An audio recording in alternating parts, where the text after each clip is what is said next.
matters related to today's proceedings. Today's matters will be heard in the order on which they appear on the agenda unless otherwise agreed.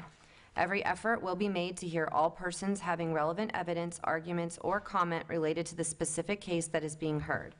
If you wish to speak today, it is necessary that you be sworn in, which I will do momentarily. All testimony given will be done so under oath. In all cases, since the city has the burden of proof, the city will present its case first. The respondent will then be given an opportunity to refute the city's allegations. Formal rules of evidence do not apply to this proceeding. However, I will make every effort to ensure that fundamental fairness and due process is afforded to all parties. After hearing all relevant evidence, I will issue an order. The order will be reduced to writing and all parties will be provided with a copy. So please ensure that we have your current email address or current address. Additionally, you are advised that I do not have the authority to grant you a variance, permit, or special exception of any kind. My role is solely to determine whether the city code has been violated and under some circumstances to provide a reasonable time to correct the violation by whatever means are available to you. Please be advised that you may be subject to a fine and a lien may be recorded on your property if the violation is not corrected by the compliance deadline, if one is provided. If you wish to present any evidence today, please sign in at the podium before you speak, and it is necessary that you swear or affirm to tell the truth. Therefore, at this time, I will swear in anyone wishing to speak today. If you are going to speak, please stand up, raise your right hand to be sworn in. Do you swear or affirm that the testimony you are about to give is the truth, the whole truth, and nothing but the truth? Yes. So sworn. Okay, we do have I always do. one matter on the agenda that we need to address prior to proceeding. And correct me if I'm wrong. Do you have that matter number or the case number, Mr. Dew or Lewis? 3D. 3D, okay. So it would be case number 20240475, City of St. Pete Beach versus Bayside Shops, LLC. For purposes of the record, I did receive an email and a voicemail from Attorney Denhart, who represents the property owner. Yesterday, he sent an email copying all parties, requesting a continuance due to his health. He left me a voicemail this morning, and I had said, based on his health, unless there were any objections, I would go ahead and continue the hearing to a date certain. In addition, I do have a perceived conflict in that matter. Mr. Denhart and my firm share an employee. It's a temporary situation, and that was unforeseen at the time that this case was originally docketed. I have been advised that that particular employee had not worked on this code case. However, due to perceived conflict, I would have to conflict myself out of hearing this particular case. So the continuance is actually in a good timing, as it will likely be that the city will have to find somebody else to hear that case. And I can certainly reach out to Mr. Brooks or to you, Mr. Dewar, and give numbers or names for others that can do so on a one-off for me. Thank you. Does the city have any response to Mr. Denhart's request to continue? No, ma'am. We have no objection, and we'll reschedule at the time that we get an alternative special magistrate for that case. Okay, so then if we don't pick a date certain at this point, then there will have to be notices resent. Otherwise, I can certainly do in order to continue with the date certain. That's up to the city. Your choice. Do you want to go to the next meeting? We'd have to have a different special magistrate, though. February 10th. February 10. Okay, so I will go ahead and continue that to the February 10th, 2025 special magistrate hearing at 10 a.m. Thank you.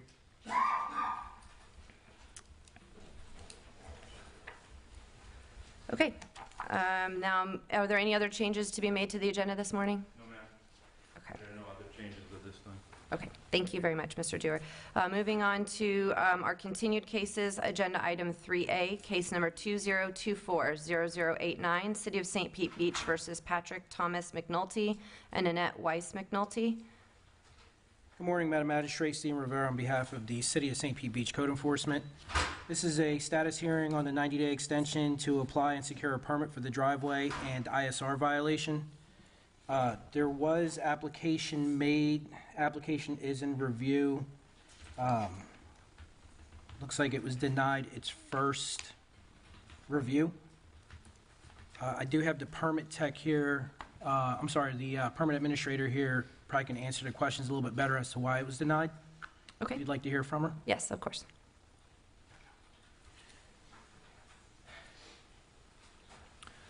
The city calls the building department permit tech. My name's Joanne Bolin, permit administrator for the community development.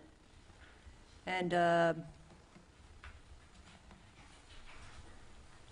permit number 2404177 was denied first review. The reason for denial was the ISR is incorrect, as the proposed area must list all calculations, not just the project calcs. For the proposed portion, please be sure to bring over all the existing calculations to determine an accurate overall ISR. We have not received a response. We emailed them on January 2nd and have not received a response back. Okay. For the record, the ISR is an acronym for impervious surface ratio, is that Yes. correct? Correct. Okay. Okay. And when was the date of the initial permit, Ms. Boland? 12/9/24 was submittal. Review was done January 2nd and denied January 2nd. Okay, thank you very much. You're welcome. All right, Mr. Rivera, anything else to add, or what the city is seeking at this time? Based on some of the events that's happened with the storms and everything, I'd like to continue it to see where we can get with him getting the permits. Okay, We weren't able to take permits in for a duration of time, so as far as the actual 90-day cutoff mark, we're a little behind ourselves with that portion. understood. But, yeah, I'd like to get this continued, at least give him an opportunity to get the permit finalized. Do you have a recommended amount of time that you would be willing to continue for? I mean, you were saying, so they initially applied for their permit on 9/24, the storms hit very shortly thereafter, and you guys were down for a while. And it was close to him applying for that deadline, but maybe another 60 days. I'd like to hear from him and see where he's at as far as response. Okay, and do you recall, and I don't have my order with me, it's not in the agenda packet, and I don't have a copy of it presently. Do you know how long I gave him? 90 days. It was 90 days, and was it to secure the permit or to apply for the permit? According to here, I have 90 days to apply and secure the And permit. secure, okay, so that's where the rub is. Okay, perfect. So All right. respondent shall have 90 days from the date of this order or by Monday, November 11th, to apply for and secure a permit for the installation of the driveway to bring the property into compliance. Great, thank you, Mr. Brooks. Okay, is the respondent here, or anyone here on behalf of the respondent? If you'd just come up and just let us know where you are in the process of responding to the first review, understanding that was like a week or so ago. Sure, so yeah, I brought And I'm sorry, could you just state your name for the record as well? Pat McNulty. And Thank you, Mr. McNulty. apologies to my wife, she's a physician, she's working, she couldn't make this. No worries. Representing us both. As he said, that was a tough time, November the 9th, sandwiched between a couple of storms. We've seemed to manage to get back into our own home, and, you know, I've got a number of boxes to check. This is one of them. I've got contractors ready for this. I'm learning about ISR, and once I have that figured out, I'll respond and reapply. Elsie explained it to me briefly as I was making the application, thought that I understood it. Obviously, I missed something in the math. So we'll clean that up and reapply, submit, whatever Resubmit. the term is. And yeah, 60 days, I think it'd be fine. 60 days, okay. So then, and is that okay with the city, 60 days? No objection. And I would be okay with the 60 days, yeah, kind of give him a chance to catch up with what's going on, so. Okay, and I apologize, I don't have my calendar of the next. So we've got February 10th is the next, so then it would be March 10th, or March 10th. Thank you so much, Jenny. March 10th would be, so we want to shoot for the April hearing and give 60 days from today's date? I'd be comfortable with that. Okay. Would that be sufficient for you, Mr. I Pilsey? was here on the 9th of December. I wasn't alerted that one got Continued. canceled. Okay. I was here all by myself. Oh, must have been nice and peaceful at least. Yeah. I got some things done. Okay, perfect. Then I will go ahead and continue this case for 60 days from today's date and then set a hearing date for April 14th, and you will get notification of that, Mr. McNulty. Thank you so much. Thank you, Mrs. O'Gell.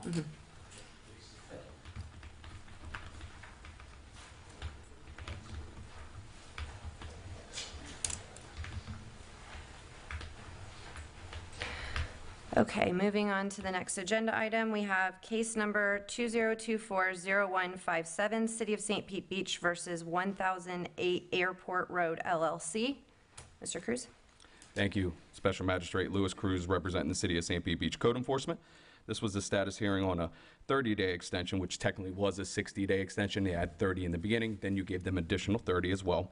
Extension to secure the permit for the dumpster enclosure. This was that case. Right. The previous recommended fine was $250 per day from 4/6/2024 until compliant, plus $325 for administrative costs.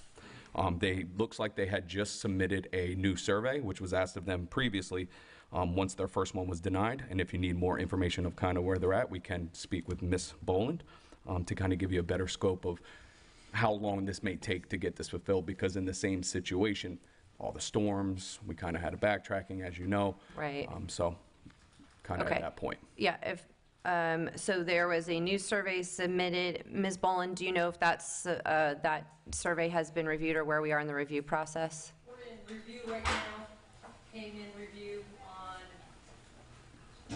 January 9th. It was uploaded, and it was put in review on January 10th. Okay, so the new survey was uploaded on January 9th and put into review for January 10th, and it's Yes, presently under review. correct. Okay, and understanding everything that has gone on with the storms and backlog, do you have any idea on an ETA of when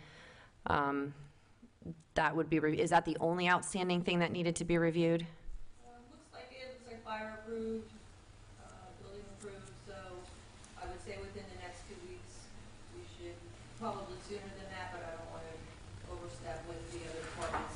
Okay, so assuming everything is good with the survey in the next 2 weeks, that permit would be issued. Okay.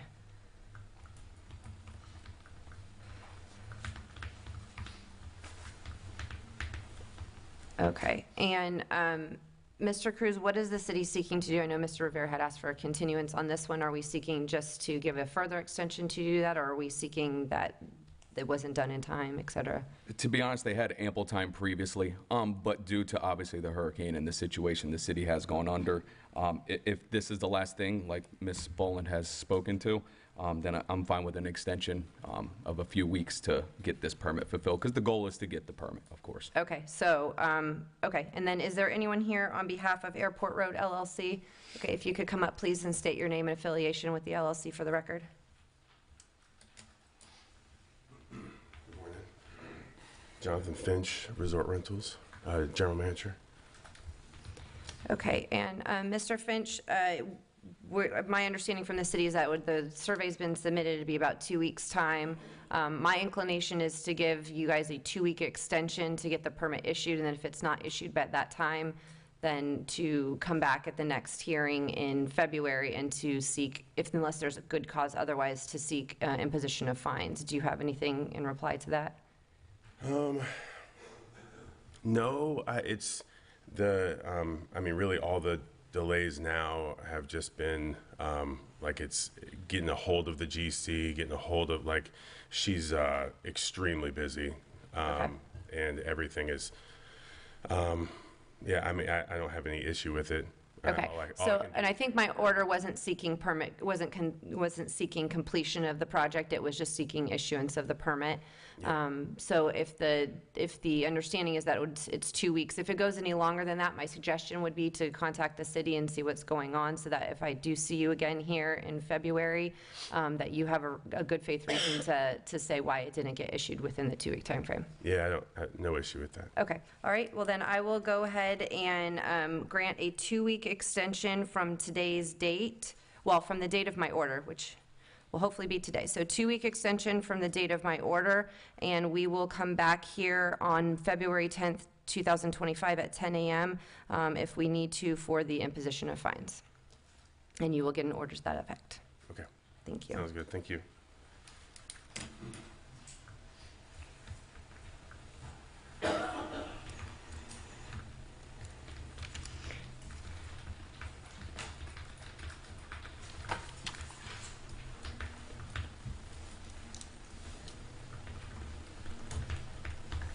Okay, moving on to 3C, case number 202400287, City of St. Pete Beach versus Thomas M. Cudahy, Revocable Trust, and Thomas N. Cudahy as trustee.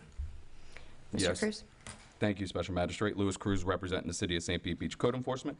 This is a status hearing on a 30-day extension, which originally, again, was 60 days as well, to secure an after-the-fact permit for the structure, which was the tiki hut or cheeky hut in the back of the house. The previous recommended fine was $250 per day from 6/1/2024 until compliant, plus $325 for administrative costs. The last time I looked in there, which I do have, it looks like they haven't really done anything of recent on that permit.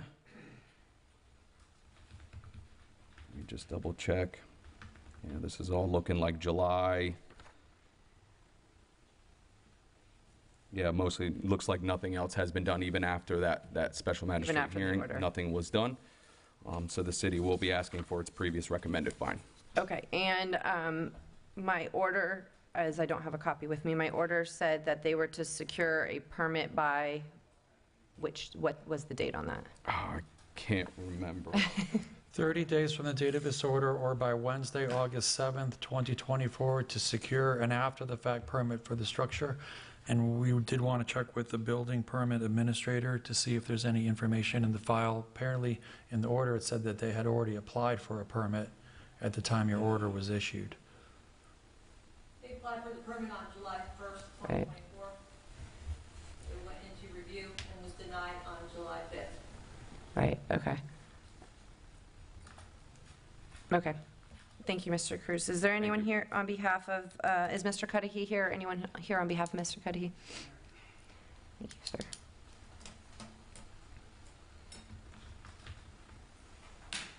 Good morning. Good morning.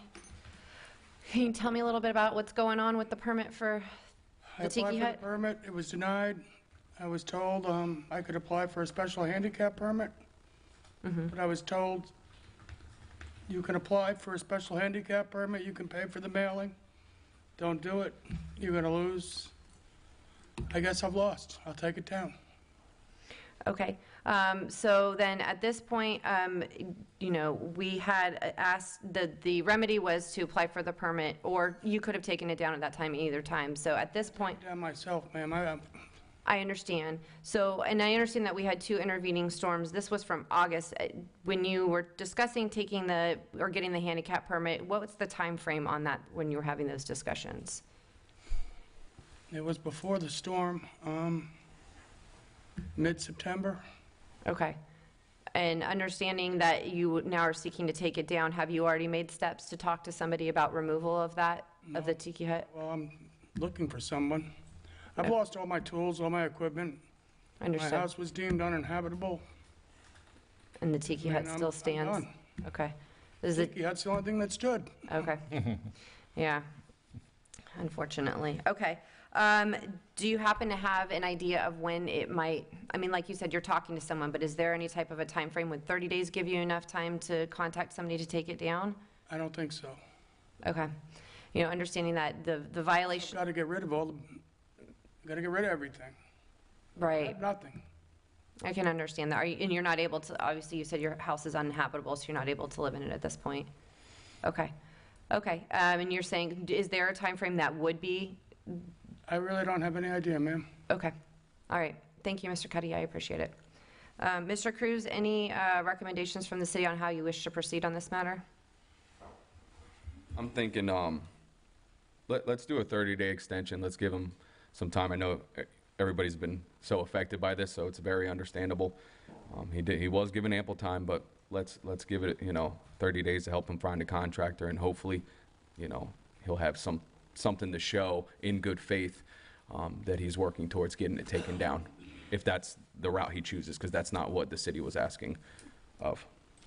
Understood. I mean, at this point, if his house is uninhabitable, it would seem kind of a little bit backwards to get a permit for an accessory structure on the property when you don't have a house to be living in. Yeah. I will do this. I will give a 30-day extension with a caveat that we can come revisit this on March 10th, because obviously the days will overlap with the 30 days. So it'll be 30 days from the date of my order for an extension to remedy the situation. We will come back for a status hearing on March 10th. And at that time, and I do hope during that period of time, Mr. Cudahy, you're working with the city. If at that time, we can see what progress, if any, has been made, and we can reassess at that time. Okay? And I will get you an order to that effect. Thank you so much, Mr. Cudahy.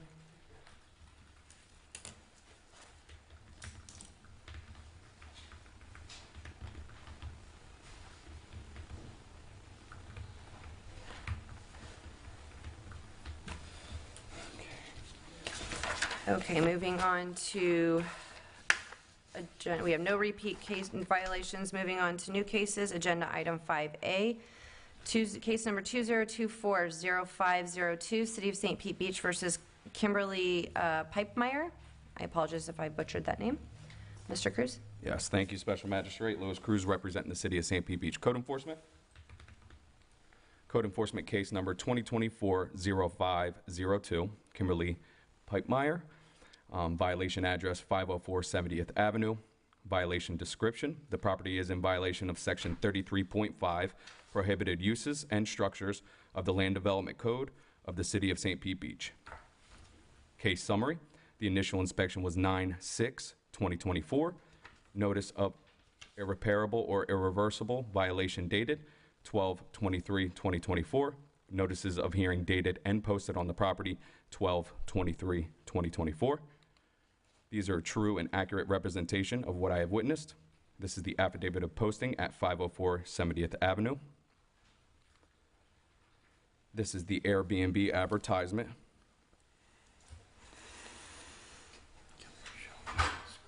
This is the front of the house. Louis, it's not projected. Oh, it just went out, or should I start again? I think Start again. he started. Okay, no problem. Sorry about that.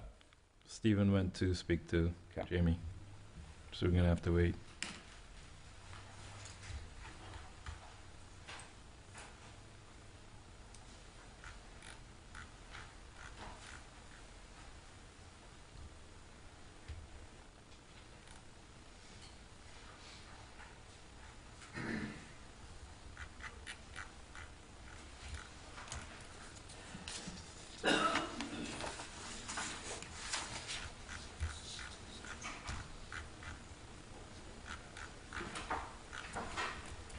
Thank you.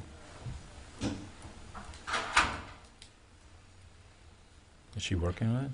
Yeah, it's coming up on a computer screen for some reason, it's not transferring. Projecting overhead, yeah. Yeah, so she's working on that. Okay, thank you.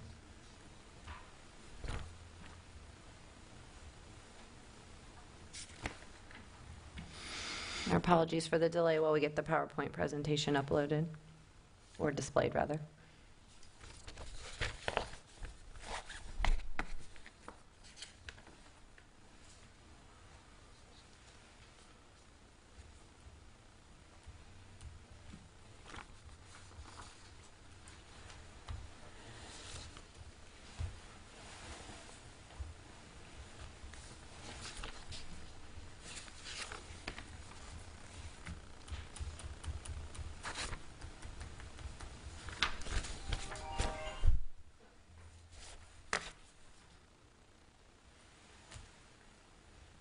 Here we go.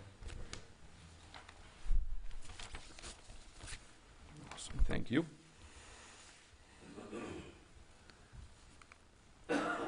And okay, this is Code Enforcement case number 2024-0502. Respondent, Kimberly Pipemeyer.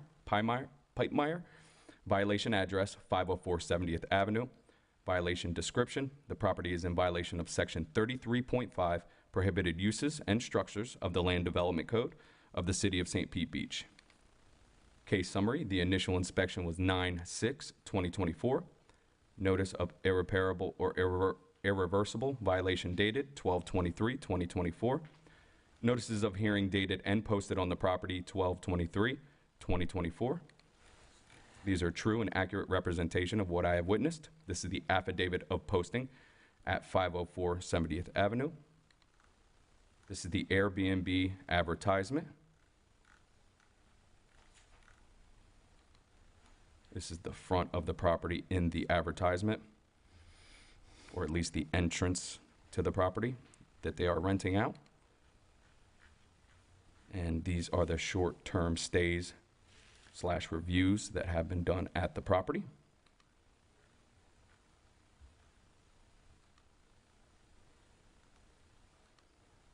In 2024, there was 1 stay in April, 3 stays in May, 1 in June, 2 in July. Total of 7 short-term rentals. Corrective action: property can only be rented monthly. Recommended fine, $1,000 per review. 7 reviews totaling $7,000 plus $325 for administrative costs. And if you would like, that concludes my presentation, but if you would like, I can add the Airbnb review policy. Yes, please. Thank you. Overhead, please.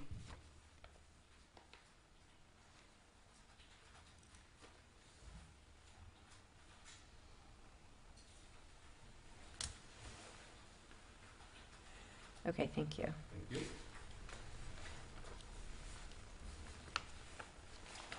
Okay, is anyone here on behalf of Ms. Pipemeyer, or is Ms. Pipemeyer here? Okay, if you please come state your name for the record, and then you may respond to the city's allegations.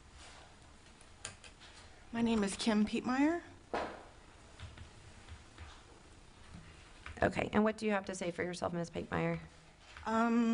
I bought the property in December, and I didn't list my unit until April. So In December, what year? December of 2023. Okay, And I was told when I bought it that it was a monthly rental, and I took it to mean 12 times a year as well, which was my mistake. I didn't do my due diligence. So when I listed it, I thought I had some months I could make up for in rentals. okay, so my understanding is, of your understanding of the code, is that instead of monthly rentals, you thought you could rent it however long, but 12 times a 12 year. times a year. Okay, Also, I'd like to say that once I got the violation, I took the listing down. And I have a couple of leases with me. One was for November and December. I had 1 tenant. And then currently I have a 3-month lease.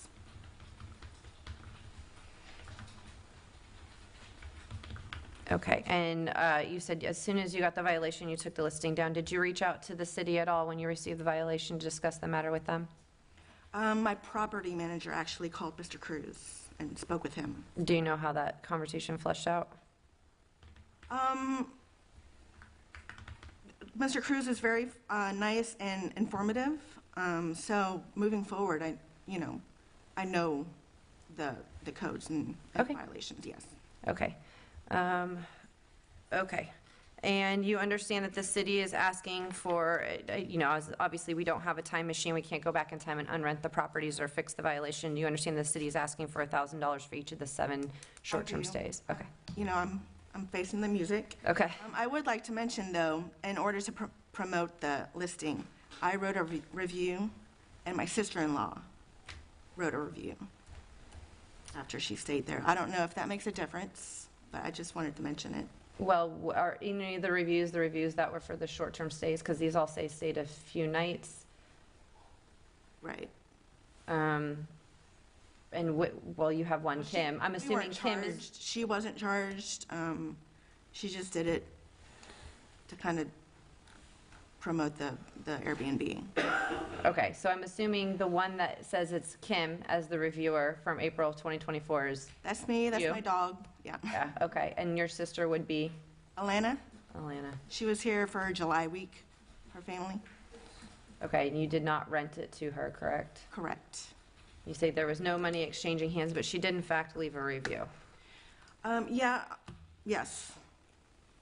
Okay. So she has to log in and request a custom rate. So I think my property manager charged her like $5 or So $10. she was charged, okay. Okay, thank you very much. I appreciate your honesty here today. Mr. Cruz, do you have anything in response to that? No, it's okay. Not at this time, not really. It's kind of zero tolerance, and I understand, obviously, so much has happened to the city, of course, again, but we kind of have zero tolerance on this, and we're trying to make. And all these were prior to any of the storms, so I can Yes, understand that. Okay, I am going to find that there was a violation of the stated code section and that the violations were irreversible or irreparable. I am only going to find that violation for, 6 of the 7 violations, as one of the reviews as evidence was written by the property owner, and she did not charge herself to stay there. I am going to find that the one that was written by her sister, because there was an exchanging of money, was considered a short-term rental of the property. With that, that will be for a fine of $6,000, and I will get you an order to that effect. Just make sure you sign in. We have whatever the best contact information for you is. Okay, All right, thank you very much. thank you.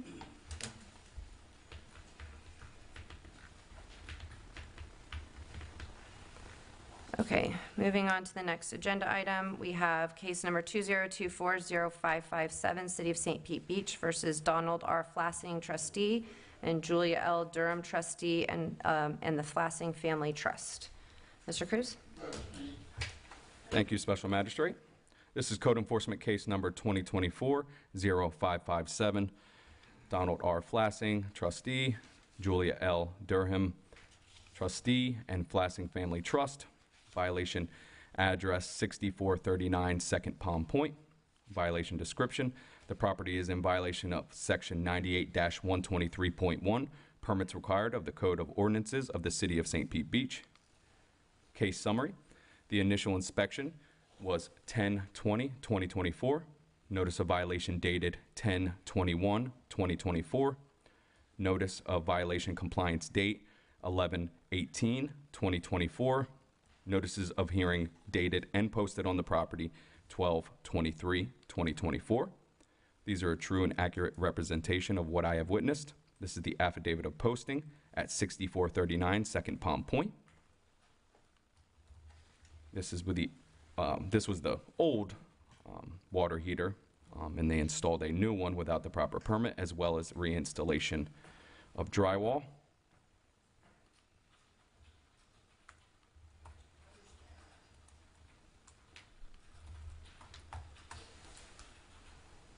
Corrective action: property must obtain a permit for the drywall and water heater that was installed without a permit. Property is not compliant. Recommended fine is $250 per day, starting 11/19/2024 until compliant, plus $325 for administrative costs. And that concludes my presentation. Thank you. Okay, thank you, Mr. Cruz. Is anyone here on behalf of the property owner? If you could please come state your name for the record. Hi, I'm Julie Durham. Good morning. Good morning. And what do you have to say in retort to the city's allegations? Well, first of all, the dates that he had up, no one came to my house. No one, unless you call a drive-by coming in and talking to me. But I had no idea that I needed to have a permit to install a water heater. And I don't even understand what the pictures of the drywall were, because there was no drywall taken down. So my husband is handicapped and continually under care. I needed hot water. I need him to be back in the home. He had 4 life-saving surgeries this year. He needs to be at home. What is happening? I'm good. Okay, and I apologize that I needed to get a hot water heater, but I got a licensed plumber to install it. I just needed hot water so we could maintain, he can't be displaced. You have no idea what it's like to take care of a handicapped person. Okay, Mr. Durham, give me one moment. Let me just make sure. The first, you don't need to come up here. Go sit down. It's too much for you. Okay, and Ms. Durham, you're saying that there was no installation or removal of drywall at all? It was just the replacement of the water heater? Yes. Okay. And I didn't know I had to have a permit for that. I got a licensed person, but what is annoying to me is that I was never told until the 23rd of December that I was in any kind of violation. I never got any notice prior to that. Okay. So I, apologize, but I don't know what else to say except for I needed to get it done, and I didn't realize I was in violation. Okay, and then when you did receive the notice on December 23rd, did you reach out and contact the city at all? No, because they sent me a note saying that I have to come That you here. had to be here? Okay. And you're saying you did not receive the initial notice of violation that was put on your door, is that correct? I don't know when it would have been. What was it after the storm? We evacuated from Milton for 8 days. So would it have happened then? I wasn't here. It does say that the initial notice of violation was on 10/21. I don't have a photograph or how that was sent to you. I don't know either because I never received it. So I apologize again. Didn't know I was in any kind of violation until the 23rd of December. Okay. All right. Thank you, Ms. Durham. I do have a couple more questions for the city. Mr. Cruz, understanding the citation that was, or the code citation is 98-123.1, and that does say any development activity within the flood hazard area, and you're saying that does include the change out of water heaters? Yes, ma'am. Okay. And I seen the discoloration or the change of color in the drywall, so I assumed because everybody was doing drywall, like 95% of this island was doing drywall, which is perfectly fine if it wasn't, but the water heater does need to have a permit. Right now, the city has waived all their permitting fees. The only thing they're just charging for that we cannot waive is the Florida surcharge. So we're just looking to get a permit. If she would have reached out, maybe we wouldn't even be here because I could just let her know what the next steps in the Sure. process. Can you show me a copy of the notice that was sent on 10/21? Because she's saying she didn't receive that, and I don't have that in my packet. Also, if you have a copy of the certified mail receipts for that, December 20 or October I don't need the 21. December, yeah, I just need the October 21st.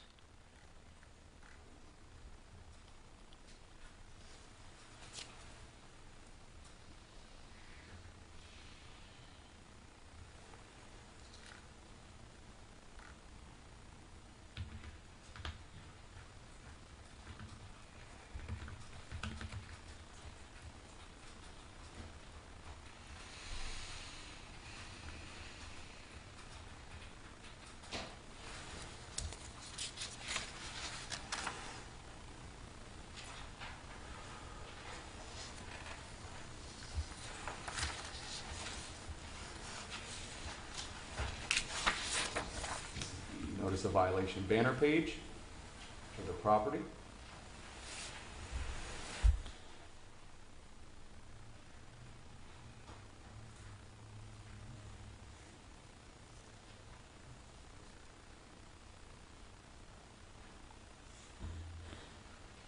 And this is the return notice of violation from the property.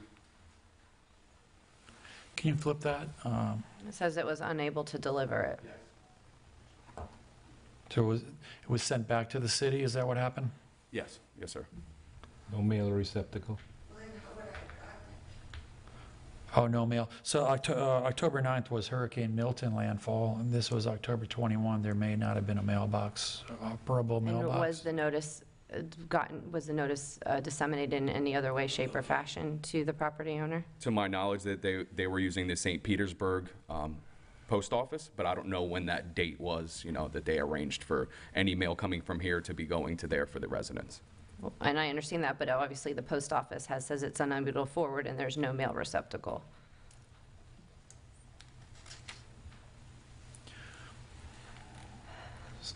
Since this is certified mail, isn't the respondent responsible to pick it up? If it's even delivered, if there's no mail receptacle to deliver it to, I mean, technically certified mail is supposed to be, if it's return receipt requested, it's supposed to be signed for, but it doesn't even look like the post office made an attempt to do that. Yep. Give me one moment to. So it's December 23rd, the notice of hearing, did that have a notice of violation attached to it also? That you left on the I also had a notice property? of violation attached physically on the property for my posting, as well as through the certified mail. Then that's the earliest they would have, that we can document, they would have found out about it, December 23rd. That's sure, but that doesn't provide the cure period that's required under Chapter 162. Because if the notification went out till 12/23, but the cure period was in November, you're not giving proper notice under Chapter 162. Give me one moment, though, just to review the statute. Yeah, our notice of Give me one moment, violation just- gave them only till 11/18, Understood. right? And so this came out after, understood. So it does, Chapter 162 says, "All notices required by this part must be provided to the alleged violator by certified mail and at the option of the local government, return receipt requested to the address listed in the tax collector's office for tax notices or to the address listed in the county property appraiser's database."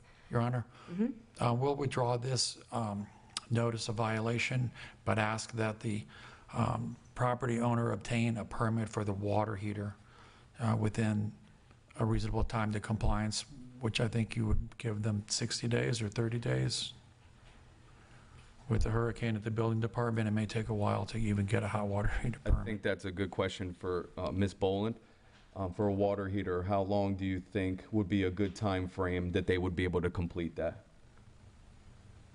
Since it's in a trust, I think they need to get I have to double check with the building official, and maybe get a contractor or a plumber just to pull that permit, and we'd be able to issue that fairly quickly. Okay, awesome. So maybe, yeah, 30. I think 30 should be good, and we can always revisit it, because again, the goal is to just get the permit. Sure, and if you're withdrawing the violation, then there's nothing that I'm going to be doing. There will be no order from me, and then that will be between you and and Ms. Durham and Mr. Flassing. So you're just saying I just need to get a permit? Within 30 Yeah, days. so at this point, because you did not receive sufficient notice of the violation in October to pull the permit afterwards, the city is withdrawing the violation against you. However, in order to avoid getting a future notice of violation for this same thing, you just need to go get an after-the-fact permit from the city, and you can talk to probably Mr. Cruz after this, and he can kind of let you know what to do. Thank you very much. Okay, so that has been withdrawn. There will be no order forthcoming for me on that one. Moving on to Agenda Item 5C, case number 20240539, City of St. Pete Beach versus Thomas Simmons. Good morning, Madam Magistrate. Stephen Rivera again on behalf of the City of St. Pete Beach Code Enforcement. Case number 20240539. Respondent is Thomas Simmons. Violation address is 100 3rd Ave. Violation description, the property is in violation of Section 98-123.1. Permits required of the Code of Ordinance of the City of St. Pete Beach. Case summary, initial inspection 10/15/2024. Notice of violation dated 10/16/2024. Notice of violation compliance date 12/30/2024. Notice of hearing dated and posted to the property 1/2/2025. The following is a true and accurate representation of what I witnessed. This is the affidavit of posting. This is the first stop work order posted on the property on 10/15. It's a picture of some of the work being done.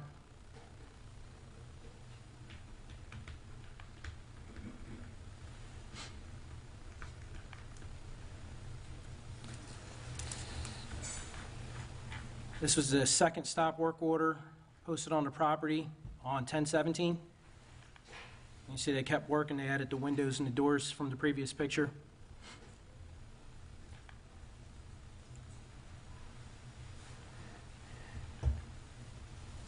Corrective action, property must obtain a permit for the exterior repairs being done.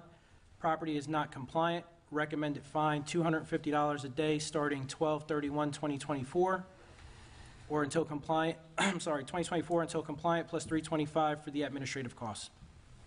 Okay, And that concludes my presentation. and there's no violation for the violation of stop work order, correct? It's just that there's a violation for, I reposted it, when I went by the next day, they were still doing work, obviously. When I right, but went the only first- formal notice you have is for no permits required, not for a violation of a stop work order, correct? No, just to work without a permit. There was no one at the job site when I posted it on the first date, the 15th, I believe it was. On the 17th, when I went by there, I knocked, there was doors, windows were covered up, so I don't know if anybody was in. Reposted the property. It looked like the work had stopped. Day of the posting, I could actually hear them inside work, and no one answered when I posted it. Okay, all right, thank you, Mr. Rivera. Is there anyone here on behalf of Mr. Simmons? If you could please state your name for the record. My name is Thomas Simmons. And Mr. Simmons, do you have anything to present to refute the city's allegations? I do. Okay. In response to the stop work order, the first one that had been delivered, I wasn't aware of it. It wasn't until I found out about the second one being posted because the guys that I had helping me had pulled the sticker off outside the building and put it on the inside. And then they told me that he came back in and put it back on the door. I understand that. To get back to why it was all started in the first place was because after we had the flood, it had significant damage in Passing Road. I'm at 3rd Avenue, which is right towards the end. We had Milton coming after that storm. Well, that first storm took out the last 7 or 8 feet of my house on the bottom floor and had nothing supporting the top floor. So Milton was coming because the threat of another storm coming could possibly damage my house further. I had friends help me the night of the hurricane start framing it up. We got drywall, not drywall, but plywood on it to just shore the home up so that it wouldn't get any more damage. And the only reason I jumped on it at that point was when FEMA came by and they looked at it, told me what was going on with it, and they actually within 2 days had me some money to go toward the repairs. So I immediately jumped right on to shoring it up so that I could at least meet that part of it. My intention was always, of course, to get a permit, but I'm of the schooling that I thought that worst I could do when I saw his notice was the stop work order. I stopped. I thought that I was not to do anything more until if I did get a permit. I didn't know there was a, I did not know there was a deadline of 12/31 or 12/30. Otherwise, I would have gone and tried to do something about it. But there's also the mix of, I'm contacting a structural engineer. There's more at play here because I can't just go and get a permit for the city of St. Pete Beach. I've got to go to a federal agency to get one because I'm in a floodplain so that I can see that if I can even do it. So there's a lot of wheels in motion. I'm a full-time worker. I haven't been in good health lately. I'm just recovering from adenocarcinoma, lung cancer. I currently have a bad cold right now, so things like this kind of slow me down. My intentions, like I said, have always been to be in compliance, but I knew since that stop work order, my main deal was to stop working, and I just did that. I figured that once I got the permit, that I would call them again and say, can I start going? The only reason the windows were put in the home after his first picture showing there's nothing there is because I had the guys continuing going on because I didn't know anything about the first work order. But as he stated, it stopped immediately on the second time. And so there's nothing willfully done wrong for me on my part. And I did get a registered letter last week about this situation here. I'm missing an oncology appointment this morning, but to show you how important this is to me. I had one at 10 o'clock, but I had to be here. Granted, I'm just realizing I could have gotten a continuance, but I thought this is more important and for it to take care of it. So I've always wanted to do my due. I don't feel that I should be paying any fines. I feel that everyone down there in Passing Road has been hit hard enough. It's been horrible. We're all doing what we can do. To be quite honest, I'm the only 3 people living on my block right now. It's like a ghost town because its damage is so very significant. The whole neighborhood. I have every day something else to do besides having to worry about doing something with a permit at the front of my house. I never even had time to come down here. I have just enough time to go to work and come home. And it's only between certain times you can come here to come get a permit. Well, the one time that I did come here, they said, well, I need to go to they gave me the number of places I need to go to get, see if of the floodplain, if they could get me a permit. But that's all hinging on the fact that if my house has the actual structural value that doesn't exceed 50% of what I needed to do. So I've gotten something from the city saying that I have substantial damage, but yet I'm finding out from Pinellas County tax collector that I can get someone, a private appraiser to come in and reappraise the structure so that I know I can move forward. So it's more than just this permit at play. There's lots of moving parts in it that I simply haven't had enough time to do. Okay. All right, thank you, Mr. Was that Simmons. wordy enough? Yeah, no, and actually, thank you for the information. So if I could ask just a couple of questions. Sure. So you've received your 50% substantial damage letter from the city, correct? I have. They say I'm at 87%. Okay, and then you're saying the tax collector's office told you that you could hire a private appraiser that could maybe refute that? I brought everything they send me. Yeah, and I don't need to see it, I just want to make sure. So are you planning on doing that? Oh, yeah, no, I've already reached out to several appraisers. Okay. They're all very busy right now, and I got one guy. I can imagine. Coming into this week. Yeah, okay. So my question to you is, and I can understand why you would want to shore up your home after Helene before Milton. I had to. And I understand where you're coming from on this. Do you have any idea, I know you're looking to maybe appeal the substantial damage determination. And it sounds like you're taking good steps to do that.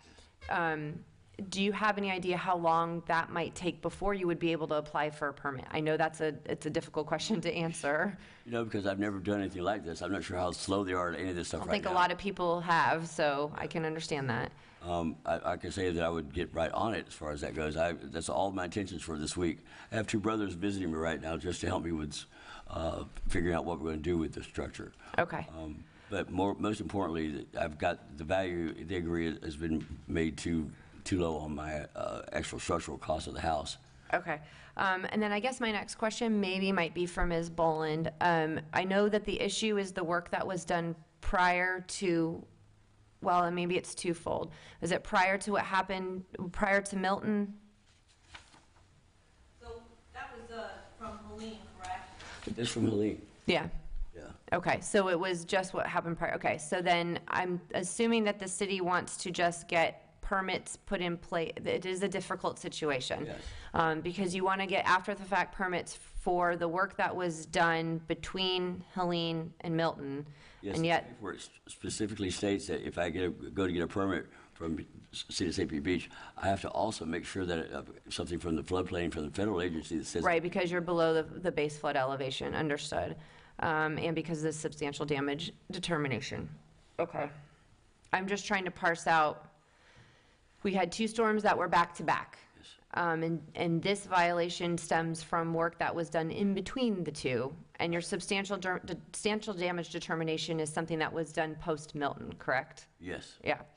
So I think what the city is looking for, and I don't want to put words in the city's mouth, is to get an after-the-fact permit for the work that was done to shore up your home in between Helene before Milton. But then you still need to get permits for work that's going to be done post-Milton, and you need to get a structural engineer, you need to get a floodplain I would be very happy to permit do all of that. And at one time. I just want to make sure that that's what I can do. Right, okay. Okay. Thank you, Mr. Simmons. I think I have everything I need from you. Anything further from the city? No, ma'am. Okay.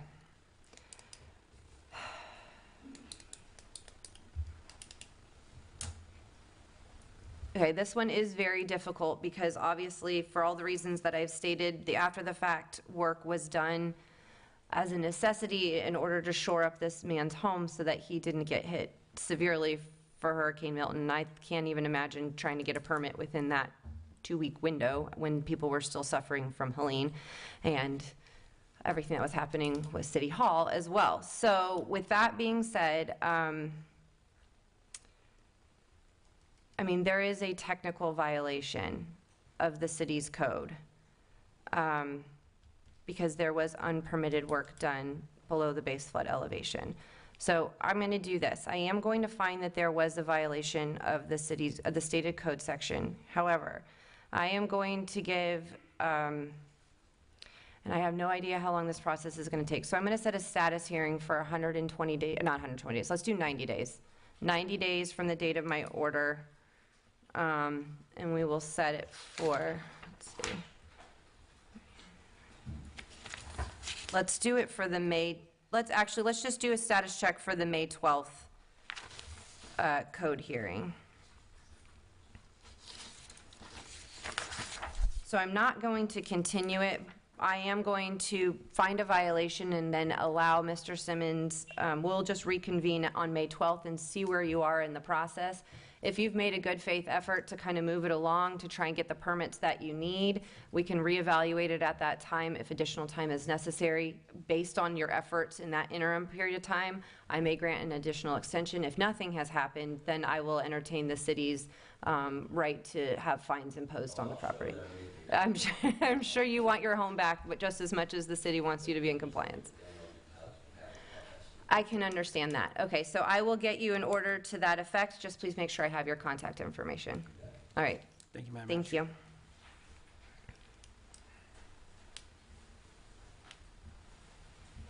Okay, moving on to agenda item 5D, case number 20240580, City of St. Pete Beach versus John O. Kiley and Kostandinos Varstakis. I'm not going to. I will butcher somebody's name. I'm so sorry. Okay, Mr. Cruz. Yes, thank you, Madam Magistrate, for letting me take my turn on that. Yeah, please do. This is code enforcement case number 2024-0580. Respondent is John O. Kiley, excuse me, and Konstantinos Varstakis. Violation address 423 85th Avenue. Violation description: the property is in violation of section 98-123.1, permits required of the Code of Ordinances of the City of St. Pete Beach. Case summary: the initial inspection was 10/26/2024.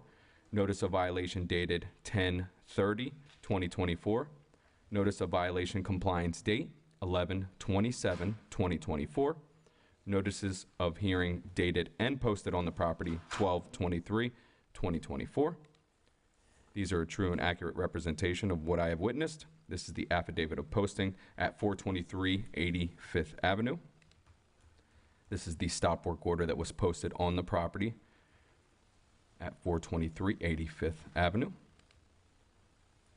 This is the unpermitted drywall reinstallation at 423 85th Avenue.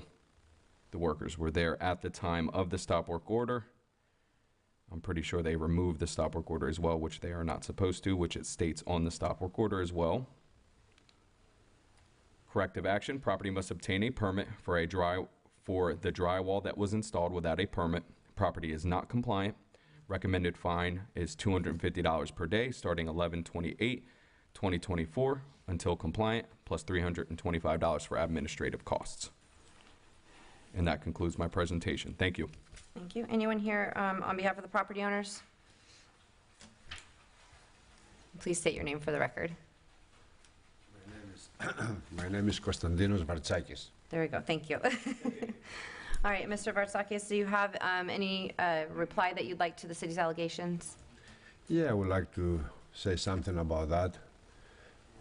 I'm half owner, or probably I will inherit the house after the 92-year-old that resides there, John Kiley. He's a Navy vet for 21 years, so he's like an old-fashioned guy. And then whatever happened, I mean, I have to deal with my house, of course, and my restaurant and my buildings. I let him do whatever he wanted to do, but he went his own way. So he was trying to clean up the house, mitigation or whatever. So there's a company going around, you know, it's chaotic at that particular time. So he called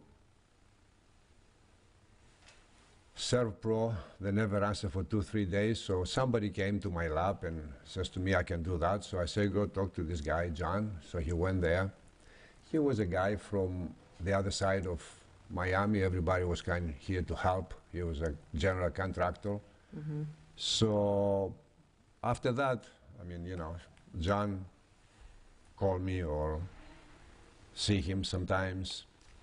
And he told me that he agreed with the guy to do the mitigation. And then I brought my general contractor to give him an estimate about his house. The poor guy is 92 years old. He's, you know, he has his own routine every day. I know him. He's, you know, like I'm not weird, but very unique. He runs every other day for 5 miles, and he eats whatever. And then he said, you know, I felt sorry for him. I know if he goes off his routine, he will probably die. 92 years old, that's how people die, you know. And I sent the guy there, he says $150,000 to $200,000, and the guy almost had a heart attack. So the same guy that he did the mitigation, he says to him, I'll fix your house back to whatever, you know? And he told me, he says to me, he's gonna give me, I'm gonna pay him so much money, he's gonna do drywall, electricity, and I don't need floors. I have a terrazzo, so I'm gonna clean them, and I'm gonna come back here again, you know, to my house. And meantime, I had to find something for him to go, so he had a family in Connecticut. So he flew up, and he let me deal with everything else. Until that day, he was dealing himself, and I was dealing with my own stuff. So he went up to Connecticut, and I took over. And then one day he called me, I don't even know, I don't go to his house. One day he called me, and he says to me that they put notice, St. Pete Beach put a notice. I say, okay, so what's going on? I say, why? He says to me, my contractor did not pull permits. So what do you want me to do? So I said to him, of course, you have to stop it. I mean, I'm half of the house too, I'm a heritage, I want to you know, do something in the future. So I told him, let me talk to him. So I called the guy and I told him, listen, you're not gonna do anything anymore. Let's go do it the right way. He says to me, what do you want me to do? I say, you're gonna go file for the permits and do whatever it takes for us to go back to normal, not to do anything illegal. I never knew that you did not file for permit. And the reason was because they wanted the old man to come down and go back home and live in warm weather instead of cold weather, which actually he almost died. You know, when he went up there a week later, he had a pacemaker because he didn't do his daily or whatever, weekly routine. So since that day, you know, I'm trying to get the permits, but we have to wait for the substantial letter. So I was waiting for the substantial letter. It was damaged 69.80%. So John says to me, come on, what are we gonna do now? I say, okay, we have to, you know, according to that, we have to go under 50 for you to fix the house. Otherwise, you have to sell it. I mean, what are you gonna do? I mean, it's a very difficult situation. So I hired a private appraisal, so I got the appraisal back. Thank God, you know, like everybody was 2, 3, 4 weeks behind with the appraisals. And then I came here January 6th, and I appealed that damage. And I wanted to do it the right way, so hopefully if I'm under 50%, then we can go ahead and do the after permit or after work permit or the permit. And I have talked to this Carlos Construction, that it's from the date from the other side to finish up the job, but go for the permits and do whatever they want. So that's where we're standing right now. And Okay, so you're still waiting on the city, appeal. yeah, the city to come back on, say that we can, that you can do it, okay. And And as who soon did you appeal the 50% termination to? That goes to the city. That goes to the city of St. Pete Beach, okay. I wasn't sure if you guys use Pinellas County or not, which, We have our own. good, very good. I mean, everyone to their own, but it's timelier this way. Okay, and Ms. Bolin, do you have any idea on where that is in the process, the appeal review? We actually have two permits in-house. One is the SISD determination appeal, and one is drywall installation, kitchen cabinets installation, bathroom, new moisture-resistant drywall tile and fixtures. That's also in review. That was submitted on January 6th by Marrow's Construction Corporation. Is that who you've hired? Okay. And that is in review right now. I can't say when the appeal, we have one person doing the appeal reviews. And that actually went into review January 6th as well.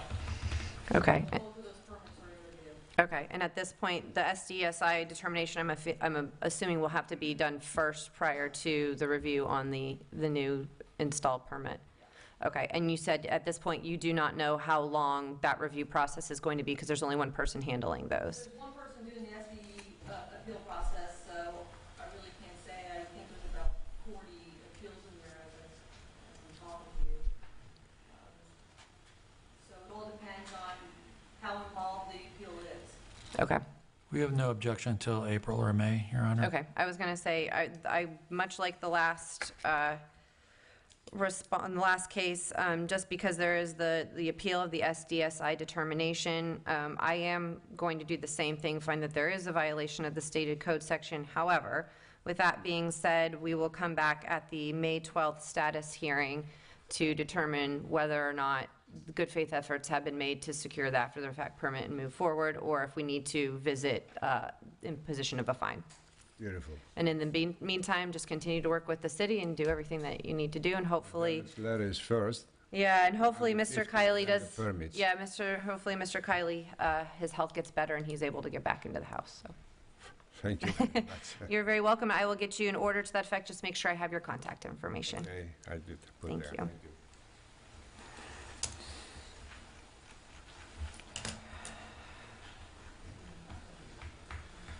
Okay, moving on to the next agenda item, 5E, case number 20240636, City of St. Pete Beach versus Marion Sirwin and the Sirwins. I'm sorry, I know I'm going to mess up everybody's name.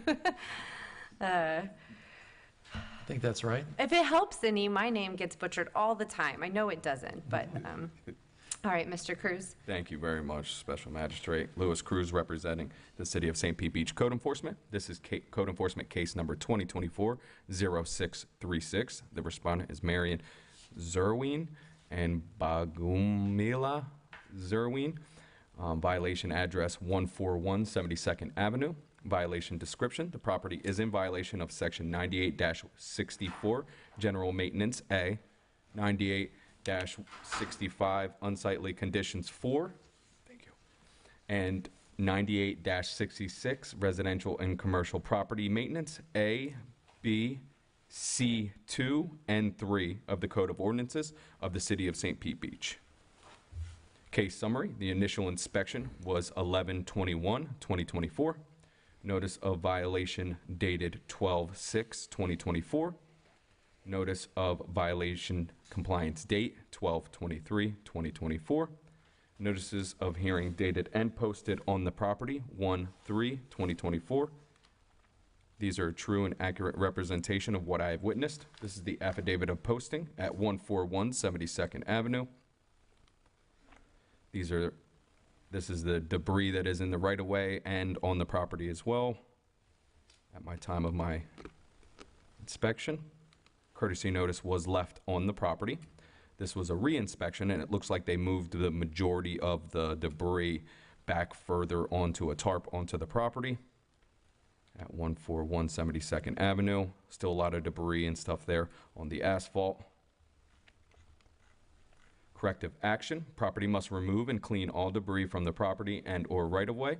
Property is not compliant. Recommended fine is $250 per day, starting 12/24/2024 until compliant, plus abatement costs, plus $325 for administrative costs.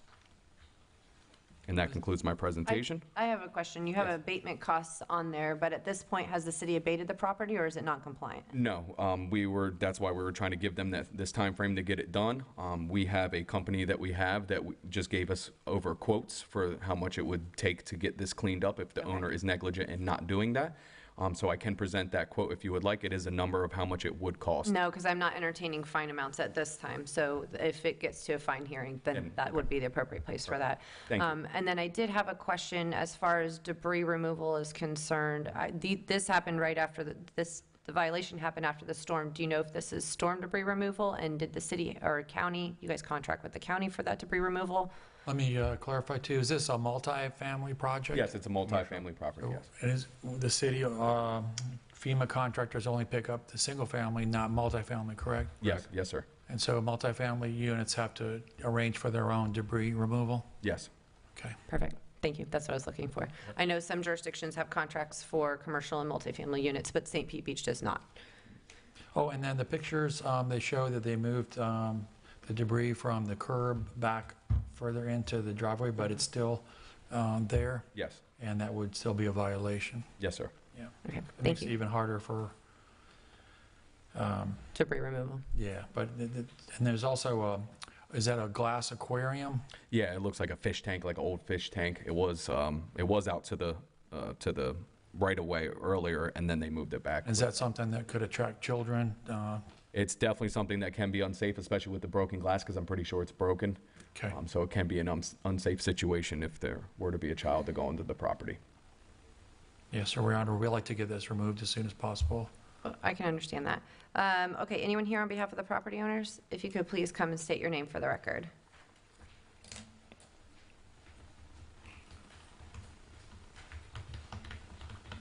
Martin Zerwin, Betty Zerwin. I'm the son, she's the owner. Okay, perfect. So we, as far as I read, it said remove from the curb. We did remove it from the curb when we got the notice, put it in the driveway. Excuse me. That fish tank was also not ours. That was put onto our dump. But we did remove it a couple weeks ago, but we weren't aware that we had X amount of time frame, because we had a notice from our other building from the January 19th. And so we thought we had it till the 19th, but it's all removed. We also have photos and videos. Okay, yeah, if you could just do the photos to see when it was removed. You can hold them up to that projector.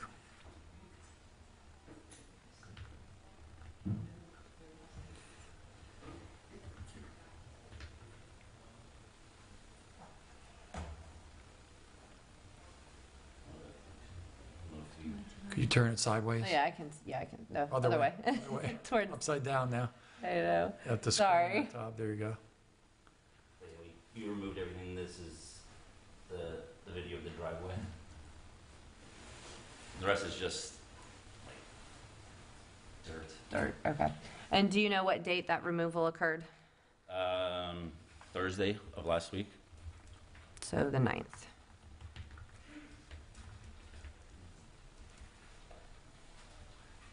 25, jeez. Okay, and you said you did receive the notice on this building, but you thought the compliance date was the January 19th on your other building, is that correct? Correct, because we were out of town for Virginia for Christmas and New Year's, so we didn't even technically see it until we got back for this notice. For this property? Correct. Okay, and, Because we're rarely ever there.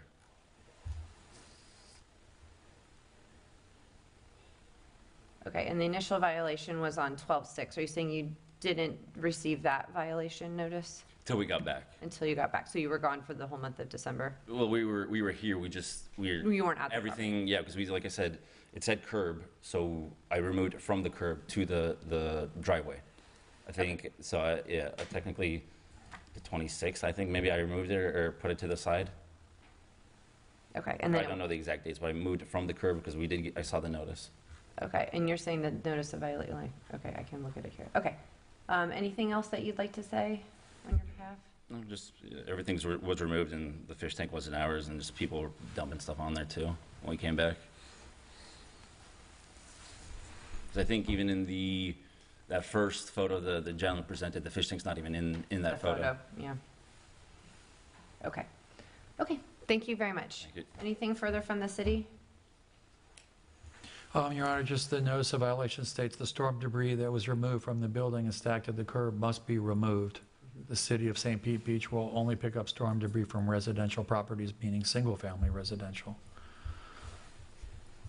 It does appear they're now in compliance. And As a the change. goal here is to achieve compliance. Okay, so how would the city wish to proceed? Because if I find a violation, technically there is a period of time with which I could assess a fine.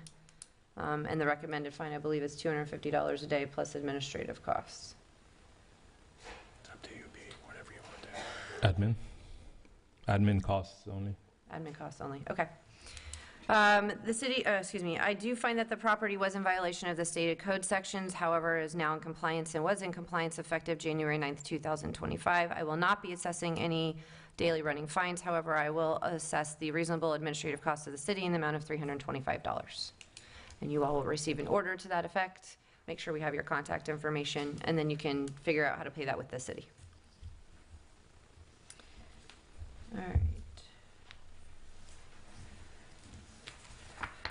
Okay, Moving on to case number, agenda item F. 5F. Case number 2024063, City of St. Pete Beach versus Nancy Gibbs Roy and Janet Gibbs Skelly Hayden. Mr. Cruz? Thank you, Special Magistrate. Louis Cruz representing the City of St. Pete Beach Code Enforcement. This is Code Enforcement Case Number 2024-0633. Respondent Nancy Gibbs Roy and Janet Gibbs Skelly Hayden. Violation address 190 73rd Avenue.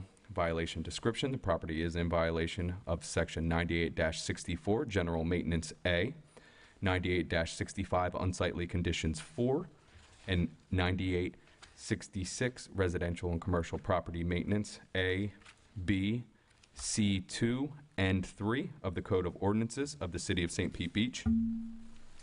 Case summary: initial inspection is 11/20/2024. Notice of violation dated 12/5/2024. Notice of violation compliance date 12/23/2024. Notices of